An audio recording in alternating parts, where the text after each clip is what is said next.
অন্তর্বর্তীকালীন সরকারে আলেম সমাজের প্রতিনিধি হিসেবে যোগ দিয়েছেন দেশের বরেণ্য আলেম মাওলানা আফম খালিদ হোসেন। স্বাধীনতার পর এই প্রথম কোনো রাষ্ট্র সংস্কারমূলক কাজে অংশ নিয়েছেন বাংলাদেশি আলেম। বিভিন্ন সময়ে ভোটের রাজনীতিতে অনেক আলেমকে নির্বাচিত হয়ে আসতে দেখা গেলেও তত্ত্বাবধায়ক কিংবা অন্তর্বর্তীকালীন কোনো সরকারে এখন পর্যন্ত আলেম সমাজের কোনো প্রতিনিধি ছিল না। এবারই প্রথম এমন ঘটনার সাক্ষী হলো পুরো দেশ।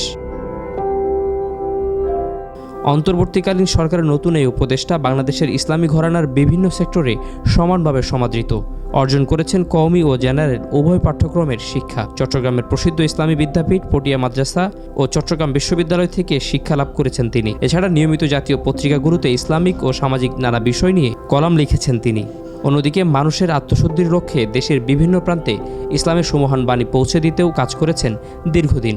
এবার রাষ্ট্র সংস্কারের মতো গুরুত্বপূর্ণ দায়িত্ব পেলেন এই আলেম।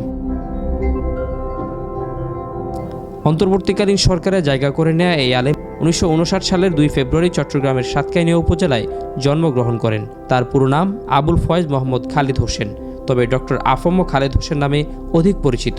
তিনি হেফাজতে ইসলাম বাংলাদেশের সাবেক নায়েবে আমির, ইসলামী আন্দোলন বাংলাদেশের শিক্ষা বিষয়ক উপদেষ্টা, মাসিক আত-তাওহীদের সম্পাদক, বালাগুস সড়কের সহকারী সম্পাদক ও আন্তর্জাতিক ইসলামী বিশ্ববিদ্যালয় চট্টগ্রামের Quranic science and Islamic studies বিভাগের অতিথি শিক্ষক হিসেবে কর্মরত ছিলেন। এর আগে চট্টগ্রামের ওমর গনি MES কলেজের ইসলামের ইতিহাস বিভাগের অধ্যাপক ও বিভাগীয় প্রধান এবং এশিয়ান ইউনিভার্সিটি অব বাংলাদেশের খণ্ডকালীন অধ্যাপক হিসেবে কৃতিত্বের সঙ্গে দক্ষতার স্বাক্ষর রেখেছেন। ছাত্রজীবনে ইসলামী ধারার প্রাচীনতম রাজনৈতিক দল নেজামে ইসলাম পার্টির ছাত্র সংগঠন ইসলামিক ছাত্র সমাজের কেন্দ্রীয় সভাপতি ছিলেন।